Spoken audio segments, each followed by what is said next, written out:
My name is Carrie Davis, and I will be speaking about decomposition, and this is a chemical change.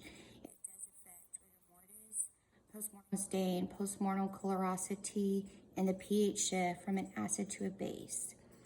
In the textbook of Embalming History, Theory, and Practice by Mayer, it states that proteins are also essential elements from the standpoint of embalming because successful embalming is achieved by establishing crosslinks proteins of the body and proteins of microorganisms.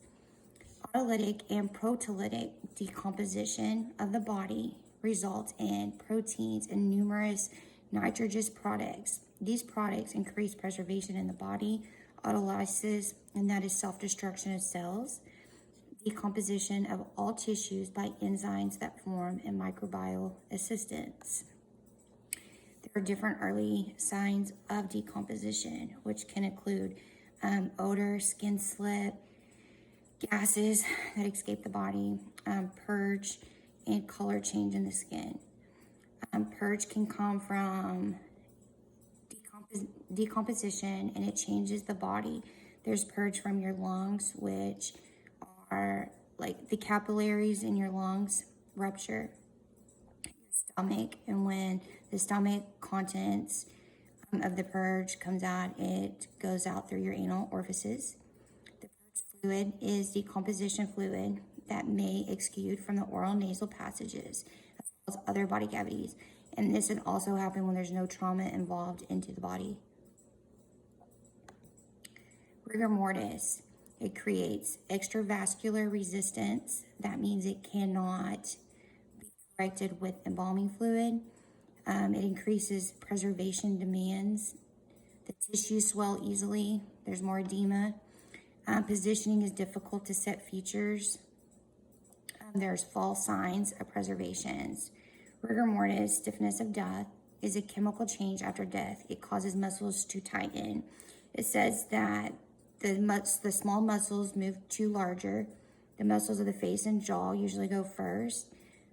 This is usually around 3 hours with no effect. 4 to 6 is your neck and jaw. 6 to 8 is more advanced throughout your body. Rigor mortis, they also call this death stiffening, cadaveric rigidity. RM is one of the recognizable signs of death caused by physiochemical changes in the muscle in the voluntary and involuntary after death, causing limbs of the corpse to become stiff, shortening of muscle fibers. In humans, it commences after about 2 to 6 hours, reaches maximum stiffness after 12 hours, and gradually goes to 24 hours after death. Mayer's Embalming History states that Theory and Practice, the textbooks, defines rigor mortis as postmortem stiffening of the body muscles by natural body processes. The body is hard to move after rigor mortis sets in. Rigor mortis can be relieved by massaging and flexing of the limbs or bending. Mayer's Embalming History and Theory Practice of Colorosity and shifts in the body pH as colorosity is a set off the rigor and decomposition cycle. Colorosity is when there is a rise in temperature after death and a steady decrease of the body cooling off. Shift in the body pH interferes with dyes and other dyes that can splotch the skin. A sunstroke and pontine hemorrhage disturbed heat regulating mechanisms. Tetanus and strychnine poisonings due to increase in heat production in the muscles. Mayer's Embalming History, Theory, Practice, and textbook defines postmortem stain as extravascular, cannot be resolved with arterial injections. You can use bleach. It also adds gray to the body after embalming. So after the embalming process has started, your skin can turn to a different gray color. But then you can bleach it. It increases preservation demands, so you have to use more. False identification of fluid dyes, dehydration of the body also occurs between death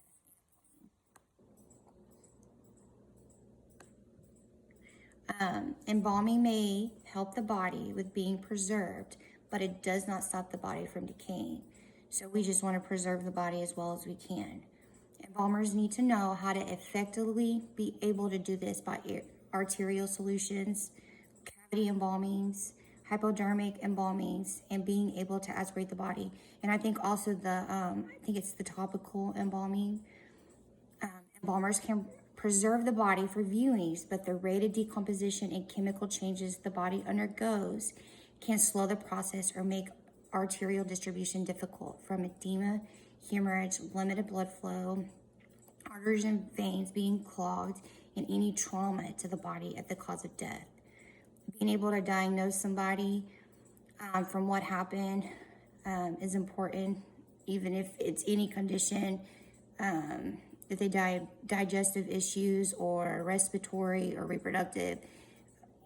Any of those problems when you're embalming can give different effects.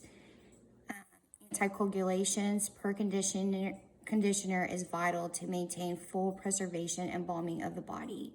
So we really, as embalmers, need to know what we're doing, what diseases that we have in the body, or what the cause of death can do to us, especially if the arteries and veins from even cardiac issues wind up causing problems where the arterial solution cannot go through to embalm or to even do the drainage in the body.